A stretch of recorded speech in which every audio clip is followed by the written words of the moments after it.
الحمد لولیہ والصلاة والسلام علی نبی وآلہ وصحبہ وبارک وسلم۔ قال اللہ تعالی وتبارک فی القرآن المجید والفرقان الحمید فی شان حبیبہ مخبرا وآمرا ان اللہ وملائکتہ یصلون علی النبی یا ایہا الذین آمنوا صلوا علیہ وسلموا تسلیما۔ اللہم صلی علی سیدنا و مولانا محمد معدن الجود والکرم صلاۃ و سلاما علیک یا سیدی یا رسول اللہ وعلی آلک و اصحابک یا حبیب اللہ۔ حمد و تعریف و توصیف اللہ جل مجدہ الکریم کی ذات بابرکات کے لیے، رسول رحمت، شفیع معظم، نبی محتشم، حضور ختمی المرتبت صلی اللہ علیہ وآلہ وسلم کے حضور ناز میں اپنی عقیدتوں، ارادتوں اور محبتوں کا خراج پیش کرنے کے بعد واجب الاحترام، ذوی الاحتشام، عالی مرتبت، محترم سامعین، حاضرین، السلام علیکم ورحمۃ اللہ وبرکاتہ۔ شعبان المعظم کے مبارک دن بڑی تیزی کے ساتھ گزر رہے ہیں، اور یہ وہ مبارک مہینہ ہے جس میں انوار اترتے ہیں۔ ام المومنین سیدہ عائشہ رضی اللہ تعالی عنہا فرماتی ہیں کہ حضور علیہ السلام کو رمضان المبارک کے بعد سب سے زیادہ روزے شعبان المعظم میں رکھتے ہوئے دیکھا ہے۔ ماہ شعبان میں رمضان المبارک کا شدت سے انتظار کرنا، اس کی ہمیں ترغیب دی گئی ہے، بلکہ رجب کا چاند طلوع ہوتے ہی یہ دعا مانگا کرتے تھے میرے اور آپ کے آقا و مولا کہ اللہ ہمیں شعبان تک اور پھر رمضان المبارک تک پہنچا دے۔ اس مہینے کا آنے والے موسم نور کا استقبال کرنا، اس کے شوق میں بے تابیوں کا اظہار کرنا، یہ اللہ جل شانہ کے ساتھ محبت کی علامت ہے۔ شعبان المعظم کے دن گن گن کے گزارے جائیں کہ اتنے دن رہ گئے ہیں رمضان المبارک میں، اب اتنے دن رہ گئے ہیں رمضان المبارک میں۔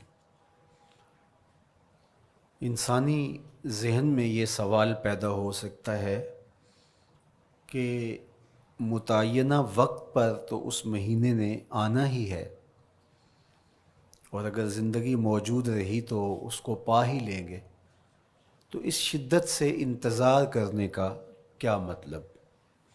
تو اس کا جواب یہ ہے، بیرون ملک سے کسی کے بزرگ نے، والد نے یا کسی کے بیٹے نے آنا ہو تو وہ 2 ماہ قبل ہی آنکھیں فرش راہ کیے ہوتے ہیں اور گن گن کے دن گزار رہے ہوتے ہیں، اور جو ہی لمحے قریب آتے ہیں تو پھر گھڑیاں اور ساعتیں بھی گنی جاتی ہیں،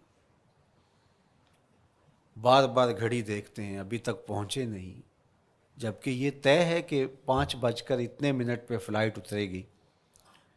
تو بار بار گھڑی دیکھنے کا مطلب لاہور سے 2 گھنٹے یہاں گجرانوالہ میں پہنچتے ہوئے لگیں گے، لیکن ہر 10 منٹ کے بعد کہ ذرا پتہ کرو کہاں تک پہنچے ہیں۔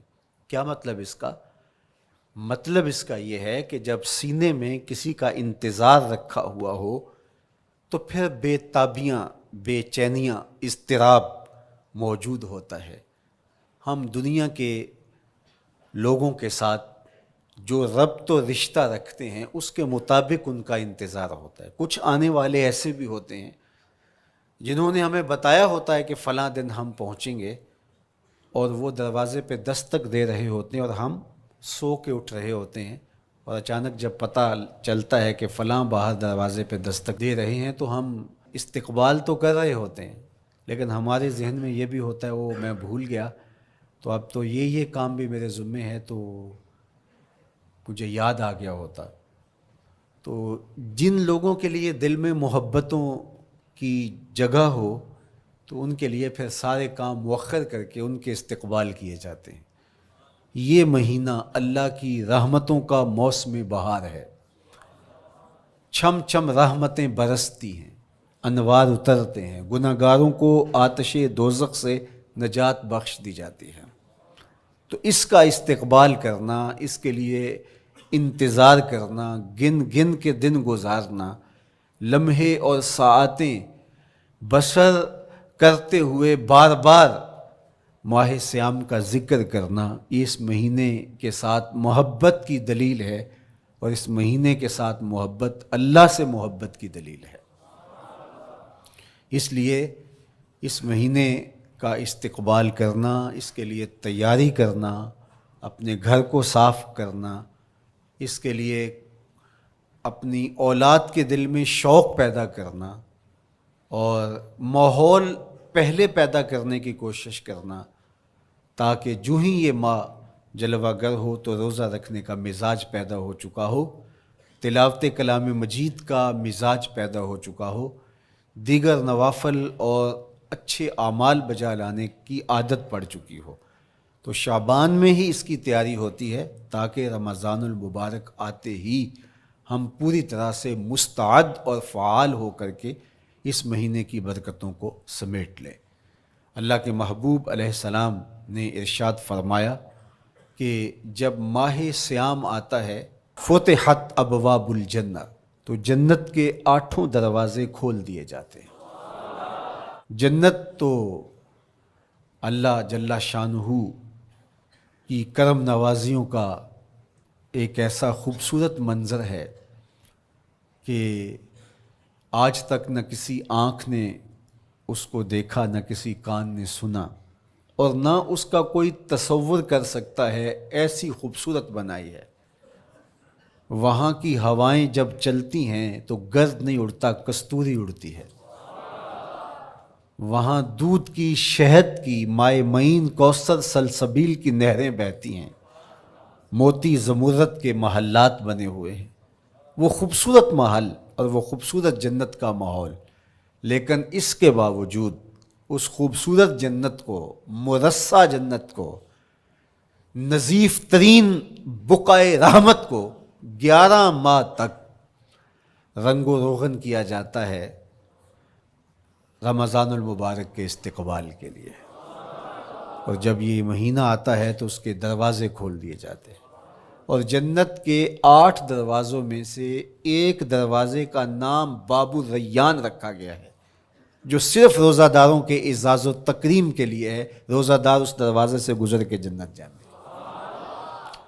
تو آپ اندازہ کیجئے کہ اللہ نے اس ماہ مبارک کو کیا عزت دی ہے، کیا پروٹوکول دیا ہے، کیا تکریم بخشی ہے، کہ نبیوں کا امام، امام المرسلین، خاتم الانبیاء، محبوب خدا اس مہینے کے لیے منتظر رہتے کہ یہ مہینہ آنے والا ہے، یہ مہینہ آنے والا ہے۔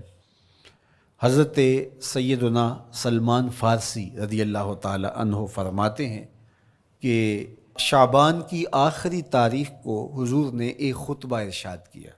بعض علماء نے کہا کہ یہ شعبان کا آخری جمعہ تھا، یا ہو سکتا ہے کہ آخری جمعہ 29 شعبان کو ہی ہو۔ تو رمضان المبارک سے قبل حضور نے یہ خطبہ ارشاد کیا، جو مختلف کتب احادیث میں موجود ہے۔ یا ایھا الناس، اے لوگو، قد اظلکم شہر عظیم، اللہ نے تمہارے اوپر ایک بہت پاکیزہ، پر نور، عالی مرتبت مہینہ سایہ فگن کر دیا ہے۔ شہر فیہ لیلۃ خیر من الف شہر، اس مہینے میں ایک ایسی رات ہے جو 1000 مہینے سے بہتر ہے۔ جعل اللہ صیامہ فریدہ و قیام لیلۃ تطوع، اس مہینے کے دن کے روزے فرض قرار دیے گئے اور راتوں کا قیام نفل بنایا گیا۔ تراویح کی صورت کے اندر راتوں کے قیام کا ماحول پیدا ہوتا ہے، صلاۃ اللیل پڑھی جاتی ہے، نوافل پڑھے جاتے ہیں کثرت کے ساتھ۔ یہ اس مہینے کی شانیں ہیں، یہ اس مہینے کی رونقیں ہیں۔ اس مہینے میں اللہ تعالیٰ نے خاص کرم نوازیاں عطا کی ہیں اہل ایمان کو۔ وَمَن تَقَرَّبَ فِيهِ بِخَصْلَةٍ مِّنَ الْخَيْرِ كَانَ كَمَنْ أَدَّى فَرِيضَةً فِيمَا سَوَاهُ۔ ایک نفل کا ثواب ایک فرض کے برابر اس مہینے میں کر دیا جاتا ہے۔ وَمَنْ أَدَّى فَرِيضَةً كَانَ كَمَنْ أَدَّى 70 فَرِيضَةً فِيمَا سَوَاهُ۔ اور اگر کوئی ایک فرض ادا کرتا ہے تو اس کو 70 فرائض کا ثواب ملتا ہے۔ اس قدر نیکیوں کا اجر بڑھا دیا جاتا ہے، ان کی قیمت بڑھا دی جاتی ہے اس مہینے میں۔ اور پھر ارشاد فرمایا وَهُوَ شَهْرُ الصَّبْرِ، یہ صبر کا مہینہ ہے۔ ہونے کے باوجود بھی انسان تناول نہیں کرتا۔ ٹھنڈا میٹھا مشروب میسر ہے اور زبان کانٹا بن گئی، حلق خشک ہو گیا، لیکن اس کے باوجود بھی ایک گھونٹ حلق سے نیچے اتارنے کا روادار نہیں ہوتا۔ وضو کرتے بھی احتیاط کرتا ہے کوئی قطرہ آب حلق سے نیچے نہ ٹپک جائے۔ تو یہ صبر سکھاتا ہے۔ جب ہو بھی تو انسان اس سے گریز کرے، تو جب ہوگا نہیں تو پھر انسان صبر کا عادی بن جاتا ہے، تو یہ صبر کی عادت ڈالتا ہے۔ یہ شہر الصبر ہے۔ پھر فرمایا وَالصَّبْرُ ثَوَابُهُ الْجَنَّةُ، اور سنو صبر کا ثواب جنت ہے۔ جو شخص صابر ہوتا ہے اس کا صلہ جنت کی صورت میں عطا کیا جائے گا۔ وَشَهْرُ الْمَوَاسَاتِ، اور یہ ہمدردی کا مہینہ ہے، باہمی پیار کا مہینہ ہے، الفتیں بانٹنے کا مہینہ ہے، نرم دلی کا مہینہ ہے، ایک دوسرے کے احساس کا مہینہ ہے۔ جب کوئی شخص بھوک اور پیاس کاٹتا ہے تو اس کو پھر محسوس ہوتا ہے، بالخصوص امراء، کہ بھوک کیا بلا ہوتی ہے، اور جو نان شبینہ کو ترستے ہیں اور جنہیں کھانا میسر نہیں آتا ان کی زندگیاں کتنی تلخ ہوتی ہیں۔ تو بھوک اور پیاس احساس پیدا کرتی ہے ان لوگوں کا کہ جو اللہ کی دی ہوئی نعمتوں سے محروم ہیں۔ تو اس لیے یہ ایک قسم کا رحم دلی کا مہینہ ہے، پیار بانٹنے کا مہینہ ہے، یہ الفتیں تقسیم کرنے کا مہینہ ہے۔ وَشَهْرٌ يُزَادُ فِيهِ رِزْقُ الْمُؤْمِنِ، اور یہ ایسا مبارک مہینہ ہے جس میں مومن کا رزق بڑھا دیا جاتا ہے۔ روزہ کھانا بچانے کے لیے یہ اخراجات کم کرنے کے لیے نہیں ہے، بلکہ اس میں آپ کا رزق اور بڑھ جاتا ہے۔ ایسی ایسی نعمتیں کھانے کو ان لوگوں کو بھی نصیب ہو جاتی ہیں عام دنوں میں جو ان کا مقسوم نہیں ہوتی۔ دسترخوان لگتے ہیں، افطاریاں ہوتی ہیں، سحری کے لمحات ہوتے ہیں، کوئی کسی کو ویسے کھانا کھلائے تو اس دسترخوان پہ کھانے کے لیے آنا اس کا اور رنگ ہوتا ہے۔ لیکن افطار کا دسترخوان جب بچھتا ہے اور لوگ جب اس کے اوپر آتے ہیں، امیر بھی آتے ہیں، غریب بھی آتے ہیں، تو اللہ کی دی ہوئی نعمتیں جو دسترخوان پہ پڑی ہوتی ہیں ان کو اٹھاتے ہیں، کام و دہن کی تسکین کا سامان کرتے ہیں، عزت نفس بھی مجروح نہیں ہوتی اور طرح طرح کی نعمتیں کھانا بھی دستیاب ہو جاتی ہیں۔ تو یہ ایک مہینہ ہے مواسات کا، اس میں رزق بڑھ جاتا ہے، غرباء تک بھی اللہ کی نعمتیں وہ پہنچتی ہیں جو عام دنوں میں ان کو میسر نہیں ہوتی، اور امراء بھی نعمتوں کا لطف لیتے ہیں، نعمتوں کا مزہ انہیں آتا ہے، اس لیے کہ بھوک کاٹنے کے بعد جب ان کو نعمت میسر آتی ہے تو پھر انہیں احساس ہوتا ہے۔ جو شخص ہر وقت سیراب رہتا ہے تو اس کو کیا پتا کہ شدید بھوک کے بعد کھانے کا لطف کیا ہوتا ہے۔ سخت پیاس کے بعد میٹھا اور ٹھنڈا مشروب جب رگوں کو تر کرتے ہوئے معدے تک پہنچتا ہے تو اس کی طراوت، اس کی ٹھنڈک، اس کی لذت، اس کا کیف و سرور، اس کی عذوبت کس طرح راحت بخشتی ہے۔ اسی لیے میرے اور آپ کے آقا و مولا نے ایک دوسرے مقام پہ ارشاد فرمایا للصائم فرحتان، فرحۃ عند فطرہ و فرحۃ عند لقاء ربہ، روزے دار کے لیے دو خوشیاں ہیں، ایک خوشی اسے تب ملتی ہے جب وہ روزہ افطار کرتا ہے. وہ لمحے مسرتوں کے ہوتے ہیں، ایک روحانی احساس ہوتا ہے.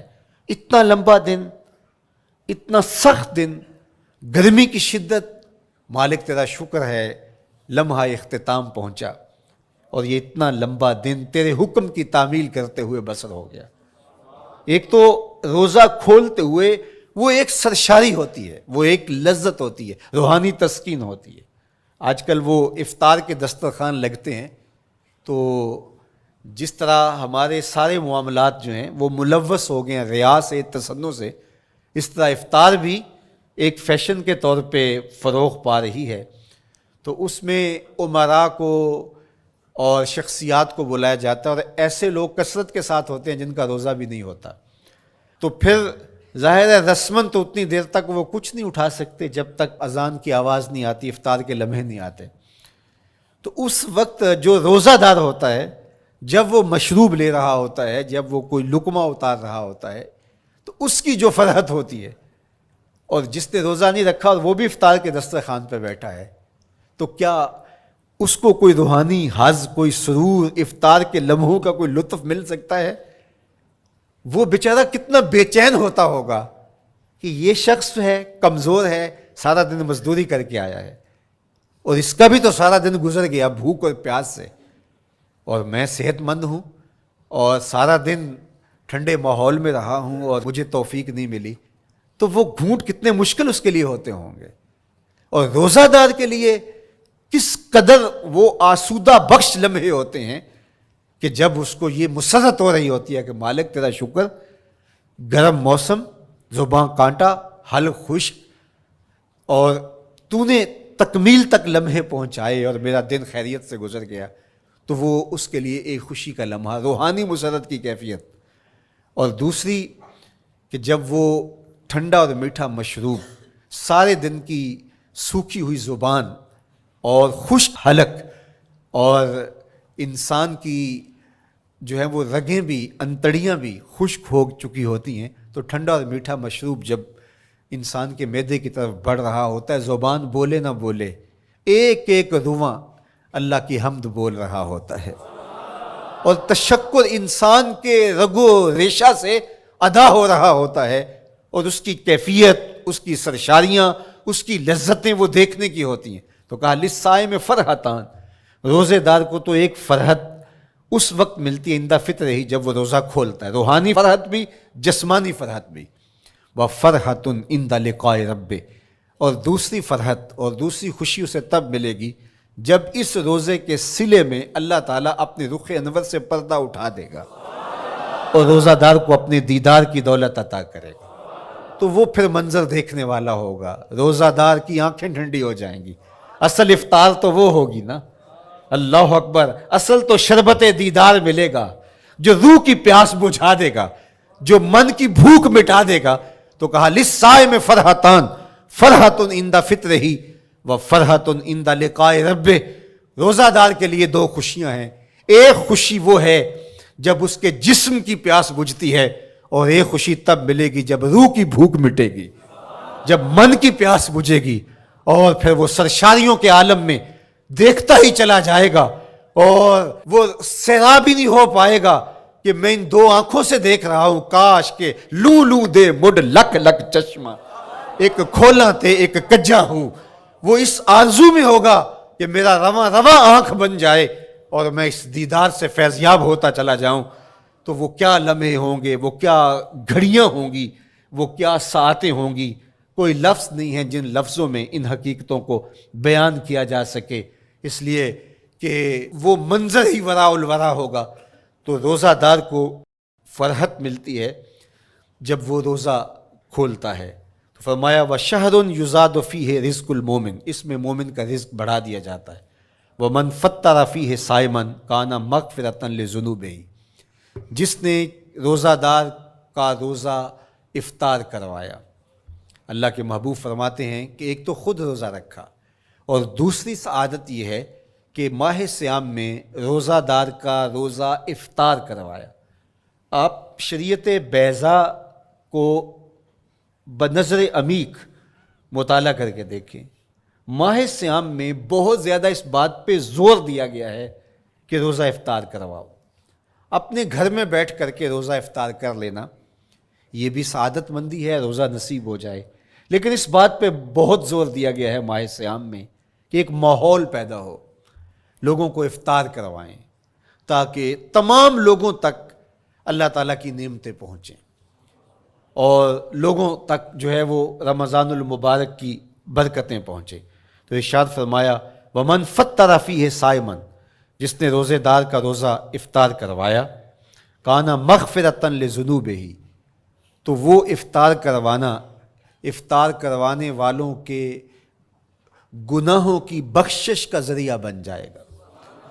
یہ افطاری گناہوں کی مغفرت کا سبب بن جائے گی. وَعِتْقَ رَقْبَتِهِ مِنَ النَّارِ، اور آتش دوزخ سے گردن کی آزادی کا مجدہ جاں فضا بن جائے گا. یہ امر کہ اس نے کسی کا روزہ افطار کروایا. وَقَانَ لَهُ مِثْلُ أَجْرِهِ مِنْ غَيْرِ أَنْ يَنْقُصَ مِنْ أَجْرِهِ شَيْءٌ، اور روزہ افطار کروانے والے کو روزہ رکھنے والے جتنا اجر ہی دیا جائے گا، لیکن روزہ رکھنے والے کے اجر میں بھی کوئی کمی نہیں واقع ہوگی.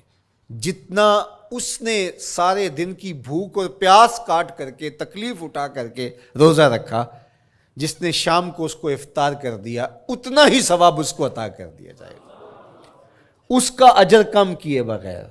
اللہ اکبر! یہ امت کے لیے اللہ نے کیا پیکج دیا ہے، کیا کرم نوازیاں ہیں اس امت کے لیے. آقا کریم نے ارشاد فرمایا ایک شخص صبح سے لے کے ظہر تک مزدوری کرتا ہے، اس کو ایک قیراط دیا جاتا ہے، اور ایک شخص ظہر سے لے کر عصر تک مزدوری کرتا ہے، اس کو بھی ایک قیراط دیا جاتا ہے، اور ایک عصر سے لے کر مغرب تک مزدوری کرتا ہے، اس کو 2 قیراط دیے جاتے ہیں. فرمایا پہلی مثال یہود کی ہے، دوسری مثال نصارہ کی ہے، اور تیسری مثال میری امت کی ہے. یہودیوں نے اور عیسائیوں نے اس پہ اعتراض کیا کہ ہمارا اجر کیوں تھوڑا ہے، تو میرے اور آپ کے آقا و مولا نے فرمایا تمہارا تھوڑا نہیں، ہمارا زیادہ ہے. آج کل اگر 1000 روپیہ مزدوری چلتی ہو مزدور کی، تو کوئی شخص صبح سے شام تک ایک شخص سے مزدوری کروائے اور 1000 روپیہ دے دے، اور دوپہر کو اڈے سے جا کے ایک مزدور اور لے آئے، شام کو اس کو بھی 1000 روپیہ دے آئے، اور ایک شخص کو عصر کے وقت لائے اس کو 2000 روپیہ دے دے، تو 1000 والا کہے کہ میرے سے زیادتی ہوئی ہے، تو اس سے زیادتی تو نہیں ہوئی، اسے تو پوری مزدوری دی گئی ہے. اب اس پہ مہربانی ہوئی ہے، اس پہ رحمت ہوئی ہے. تو کہا یہود اور نصارہ کی یہ مثال ہے، ایک صبح سے ظہر تک مزدوری کرے اس کو 1 قیراط، ایک ظہر سے عصر تک مزدوری کرے اس کو بھی 1 قیراط، اور تیسرا بہت تھوڑا وقت عصر سے مغرب تک مزدوری کرے اس کو 2 قیراط. کہا یہ امت محمدیہ علی صاحب الصلوات کو دیا گیا نور ہے.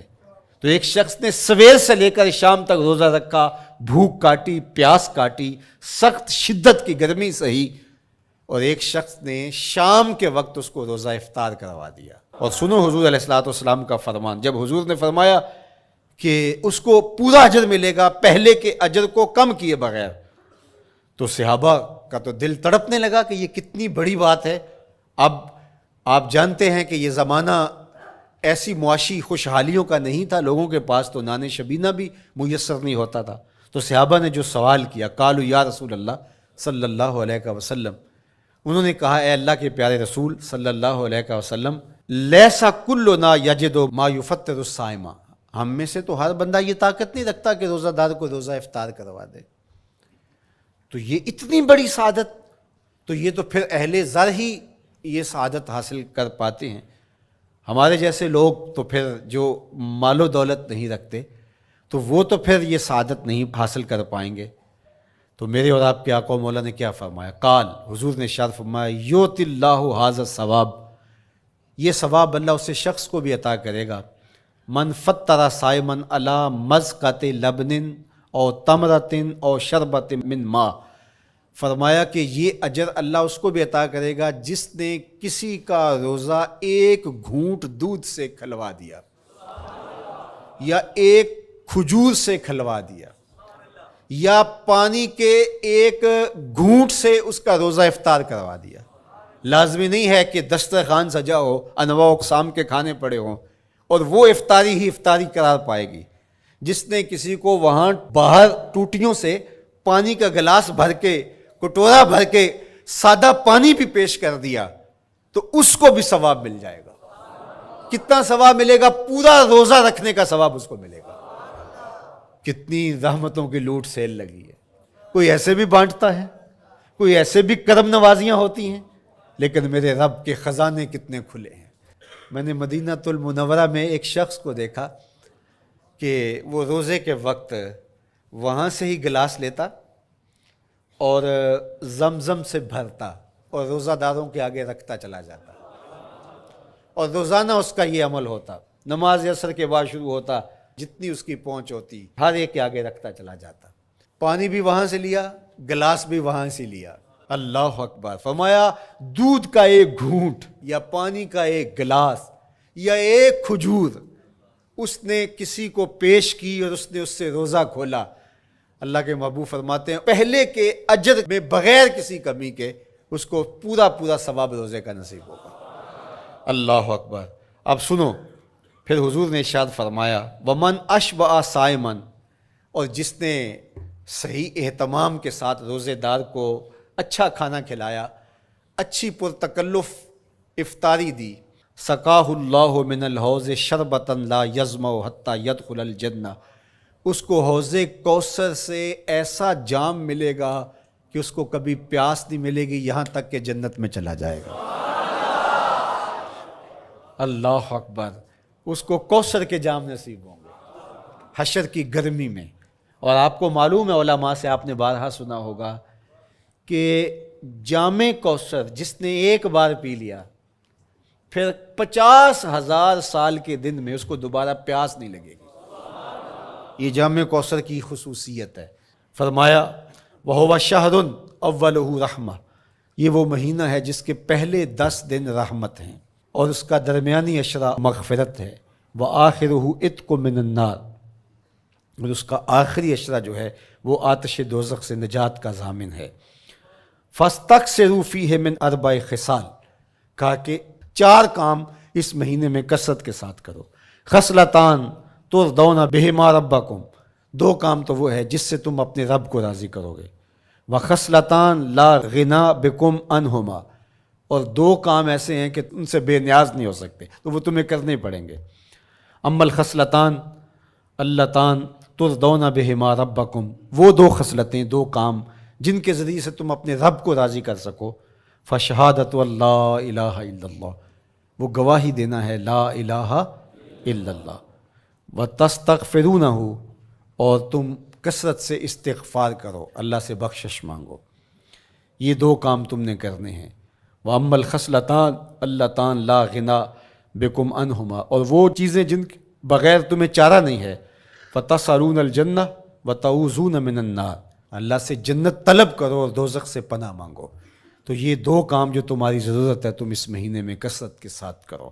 تو یہ مہینہ رحمتوں کی لوٹ سیل کا مہینہ ہے، یہ کرم نوازیوں کے امٹتے ہوئے دھارے ہیں، یہ سیل رحمت ہے جو کہ من کی سیرابی کا سبب اور ذریعہ ہے۔ خوش نصیب ہیں جو ماہ صیام کو خوبصورتی کے ساتھ بسر کرتے ہیں، اس کے آنے سے پہلے استقبال کرتے ہیں، گھروں میں صفائی کریں، اہتمام کریں، مساجد میں اہتمام کریں، تاکہ بچوں میں یہ شوق پیدا ہو کہ ماہ صیام آ رہا ہے۔ جب ہم بچے تھے تو ہمارے والدین رمضان المبارک سے قبل ہی رمضان المبارک کی تیاریاں شروع کر دیا کرتے تھے۔ اس وقت گھر میں شربت تیار ہوا کرتے تھے گڑ کے، اور وہ پہلے ہی مائیں گھر میں تیاری کرنا شروع کر دیا کرتی تھی۔ ایک شوق پیدا کرنا مقصود ہوتا ہے۔ تو کچھ چیزیں ایسی ہیں کہ آرڈر لکھیں اور 1 سیکنڈ میں گھر پہنچ جائے، لیکن کچھ چیزیں یہ جو ہے وہ تیار کرنی چاہیے، شوق پیدا ہو۔ گھروں کے اندر ماؤں کو چاہیے کہ افطاری کو اہتمام کے ساتھ تیار کریں تاکہ بچوں کو شوق پیدا ہو، اور یہ ایک ماحول پیدا ہو، قرآن مجید کی تلاوت کا ماحول پیدا ہو، جاگنے سونے کے جو ہے وہ شیڈول مرتب کیے جائیں، مساجد کی آبادی کا سامان کیا جائے۔ پچھلے سال تو بڑا اداس رمضان گزرا، اس لیے کہ کرونا کے حوالے سے جس طرح ملکی حالات تھے وہ آپ کے سامنے تھے۔ اس مرتبہ الحمدللہ اس طرح کے حالات نہیں ہوں گے، کچھ SOPs کو آپ کو فالو کرنا ہوگا، لیکن مسجدوں کی انشاءاللہ رونقیں بحال رہیں گی، اور صلاۃ التراویح اور سحر و افطار کے لمحے، نوافل، تسبیحات، اذکار، نمازوں میں 5 گانہ حاضریاں، یہ کیسا خوبصورت ماحول ہوتا ہے، رحمتیں برس رہی ہوتی ہیں، انوار اتر رہے ہوتے ہیں، اور وہ کیا خوبصورت لمحے ہوتے ہیں اور کیا گھڑیاں ہوتی ہیں۔ انشاءاللہ امسال مرکز مصطفیٰ کے اندر صلاۃ التراویح کے لیے خاص طور پہ ہم اہتمام کر رہے ہیں۔ میری آرزو تھی کہ جب مرکز کی تکمیل ہو تو پھر رمضان المبارک کا اہتمام کے ساتھ جو ہے وہ ہم انتظام و انصرام کیا کریں گے، چونکہ اس سے قبل بہت سارے تعمیراتی کاموں کی وجہ سے ہم الجھے رہتے تھے، لیکن اللہ کے فضل سے اب مرحلہ اول کی تکمیل ہو گئی اور مرحلہ ثانی کی طرف ہم بڑھنے والے ہیں۔ تو اس رمضان المبارک کے اندر ہمارے لیے بیٹھنے کی جگہ، خواتین کے لیے انتظام، افطار کے لیے، سحر کے لیے، دوستوں کے لیے انشاءاللہ خوبصورت اہتمام ہوگا۔ بہت اچھے قاری قرآن جو ہے وہ صلاۃ التراویح پڑھائیں گے، تو وہ میٹھے اور دل آویز لہجے اور مرکز کا ماحول انشاءاللہ ذکر و فکر کے حلقے بھی ہوں گے، دروس قرآن کے حلقے بھی ہوں گے، تو ایک ماحول انشاءاللہ پیدا ہو، اور انشاءاللہ میں بھی آپ کے ساتھ ماہ صیام میں موجود رہوں گا، افطار کے لمحوں میں بھی، سحر کے لمحوں میں بھی، تراویح میں بھی، نمازوں میں بھی انشاءاللہ، اور پھر جب ہم ہوں گے تو ماہ صیام ہوگا، رحمت کی گھڑیاں ہوں گی، اترتے ہوئے انوار ہوں گے، محبتوں کا ہجوم ہوگا، افطار کے میلے ہوں گے، سحری کے خوشگوار لمحے ہوں گے، قرآن کی دل نواز صدائیں ہوں گی، اور مرکز مصطفیٰ کا نورانی پرکیف سرمدی ماحول ہوگا، اور ہم اپنے رب سے اس کی رحمتیں طلب کریں گے۔